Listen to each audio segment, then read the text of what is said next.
Hello my Seyorias Knights, welcome back to another video where today, let's talk about fandoms. And I'm not talking about the good kind, I'm talking about the small minority, the vocal minority of fans who make every fandom toxic. At least every mainstream one, from what I can tell. And the perfect way to start with this is my gateway anime, the show that I have close to my heart, that is very near and dear to me, because it literally opened my eyes to the entirety of the medium of anime. And that is My Hero Academia.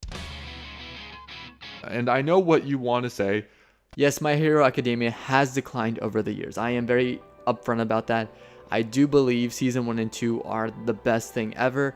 Everything post that is not as great to outright average or bad. Don't get me wrong, I still watch My Hero Academia from time to time. I still keep up with it. It's just not the same, you know? But the reason why I'm bringing it up is because My Hero Academia is what I consider to be a marker for a big explosion in popularity when it comes to anime. And you can sort of piece together the different eras of fans based on what show brought them into the world of anime. Like for me, it was My Hero Academia, and I even was early for the big explosion, because the big explosion came at the beginning of season 3. That's when My Hero truly shined in popularity. Before then, it was Attack on Titan. That was also a huge explosion of fans. And then a little bit after My Hero Academia, I think it was Demon Slayer. It's kind of weird. It was Demon Slayer, a little bit of Spy Family, but for sure Jujutsu Kaisen. Jujutsu Kaisen just exploded, especially in season 2. People can't stop talking about Jujutsu Kaisen because it's just, you know, one of those shows. It's very well known. The reason why I want to bring up these different eras is because the more that these shows come out, you're soon realizing anime is mainstream now. And it's not becoming mainstream because the fact that celebrities are now talking openly about Jujutsu Kaisen spoilers, like manga spoilers. Like, that's insane to me. And don't get me wrong, I love more fans. We welcome the influx of fans, regardless of if you came before, you know, I started watching anime, or way after. I think everyone should feel welcome because that's how communities should be. The issue I have is there's a lot of people coming in, and yes, there were already toxic people. I'm not going to pretend like there weren't in these spaces, but now we're getting more because there's more people coming in. Of course, you're going to have more of those toxic fans. And the reason why I want to bring this up is because My Hero Academia suffers from a problem now that's even worse than the writing at this point. And it's toxic fans. And it doesn't even boil down to the My Hero Academia fans.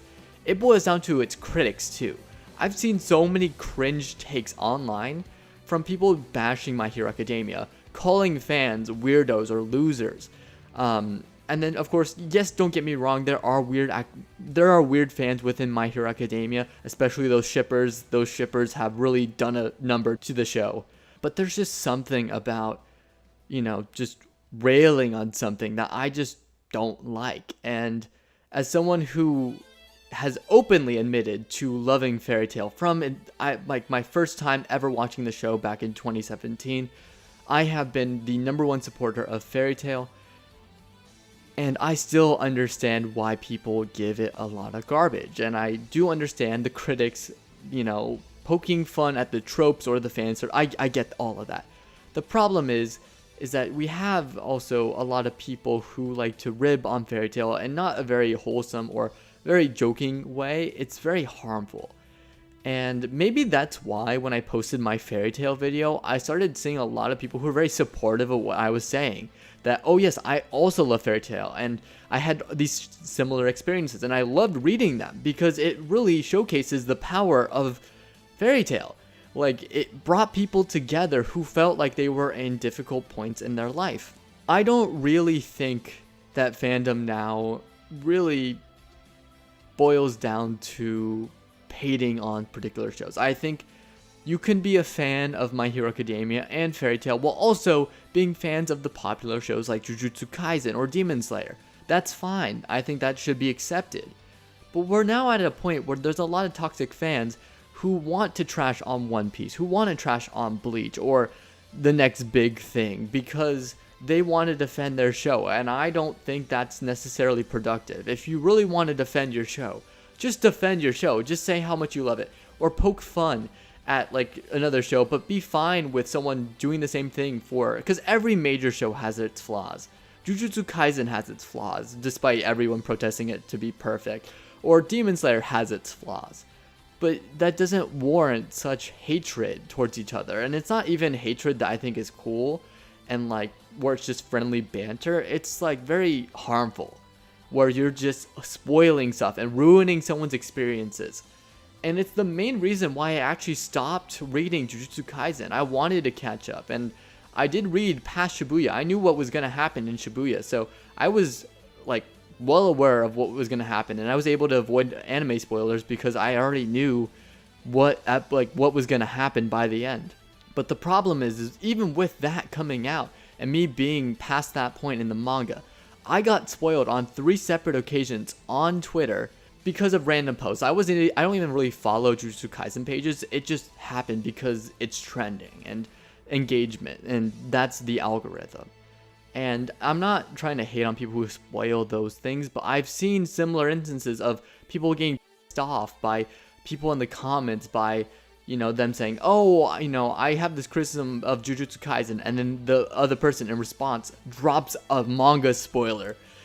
Even though this person probably was still going to watch and enjoy the show, they just wanted to ruin the experience. And I don't think there is a place for that in our anime communities. I don't think this should be normal behavior. I think this is very toxic behavior. And just willingly wanting to ruin someone's experiences because of someone's opinions or because you can't take friendly banter, I think is something that should be absolutely stripped from these communities, because we are all having a great time. We are in the pinnacle of anime content. We have at least 3 different bangers every season. Anime has never been more accepted by people. Anime, like, I didn't go to the convention, but from what I've heard from Anime Expo, it was insane the amount of people who went, how many cosplayers, how many fans, how many celebrities showed up to this massive event that used to not be anything. The fact that we're at this point where we have such an influence now on the mainstream, where VTubers are now at the Dodger Stadium, and that's so cool. I support all of that. The fact that we still find ways to fight each other or be angry, or even to the point of like just hating on mangaka for the reason of you didn't like their story decision. Like, criticize them all you want.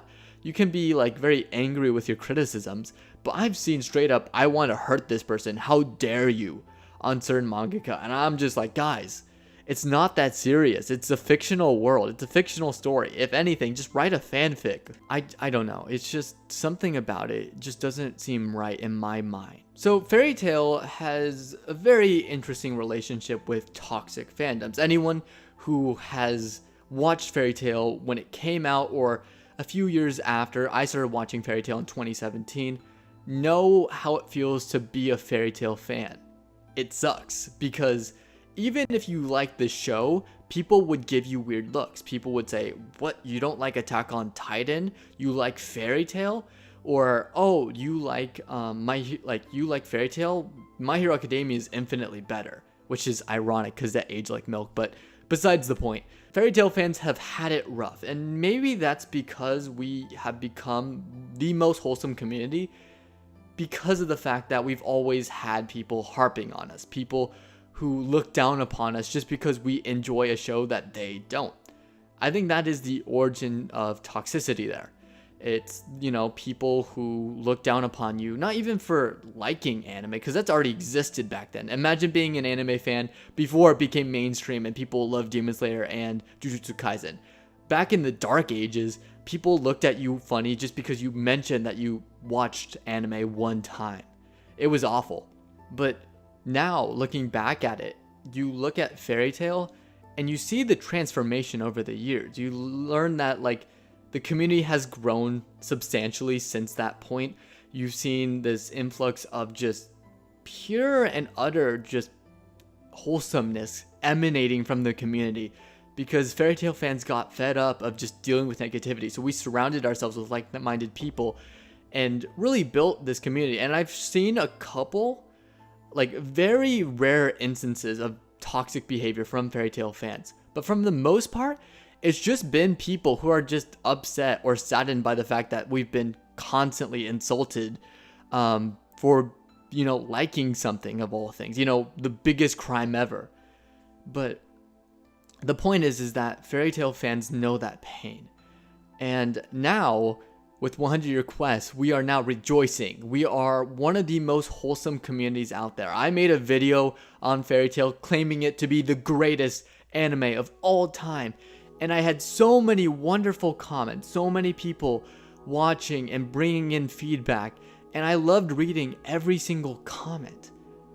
That is the power of Fairy Tail. And there's a reason why I think we act in such a way. And it does have to do with that shared experience of dealing with so much garbage from just mainstream communities of anime fans back in the day. But I think it's much more deeper than that. I think it actually has to deal with what Fairy Tail's themes are. And don't get me wrong, power of friendship, guys. Power of friendship. I do understand, yes, Fairy Tail does have a little problem with it, but if you know that going in and you are okay with it, that should also be fine. Because, yeah, Natsu's gonna win the day. Yeah, you know, Lucy is gonna use one of her Zodiac keys and manage to overcome a new threat that appears despite her just gaining the key. Yes, I understand that's a little cliche, but you also have to understand that's the type of show people want. People want an upbeat, low stakes kind of show until, you know, I mean, later on, of course, there's more stakes, but you know what I mean. It's like, for the most part, it's very relaxed. You can just sit back and relax and just have a great time with characters. What I think the biggest appeal for Fairy Tail is the guild. Fairy Tail guild is built in such a way that I haven't seen in any other show. There's usually requirements when it comes to like say Naruto wanting to belong in the Leaf Village, so he wants to become the Hokage, and it's through his efforts that he earns people's trust and loyalty towards him. It's the same way Luffy forms his crew in One Piece, and they build together a huge friendship over just the huge expanse of episodes and islands they travel to, and different stories and plot lines they all have to face together, and they form closer. There's still requirements into becoming part of the Leaf Village, or requirements to becoming a Straw Hat. Luffy has to acknowledge you, or, you know, to join the Leaf Village, you have to be skilled in ninjutsu, right? With Fairy Tail, it's a unique show because there is no requirement to join on board. If you want to join Fairy Tail, if you want to give it your all, and want to become a part of this community, you are welcomed with open arms. And I know that seems a little corny, but that is what I strive to be in life. I want to be a person who creates a community of people around him who feel welcome, who feel integral to being a part of a friend group, who want to be a part of a community that just emanates just positivity all the way around. That is what Fairy Tail is as part of a guild, and that's what I think fandom should strive to be. It's very simple. It's very black and white. And yeah, I think the best way to solve it is just keeping them in check, coming together as a community, because it's just the cornerstones here, and really just say, like, speaking up and saying, like, guys, cut it out, or being very wholesome and helpful for people who want to join the community, and ignoring all the people who want to do the opposite. And yeah, I didn't really want this to turn into too much of a serious video, but I just wanted to share my thoughts on why I think this is a very important discussion to have, and what it means for anime fans going forward. Now, before you go, here are my Seiyo picks of the week. Grand Blue. It is a comedy about a diving club who dives into alcohol. It's really funny, very subverts the trope of what you think the show is going to be about. And then you actually watch the show and it's about something completely different, but in a very good way. So if you want a good laugh, it's very It's very funny for me because as someone who is going into college, this is exactly what I expected it to be.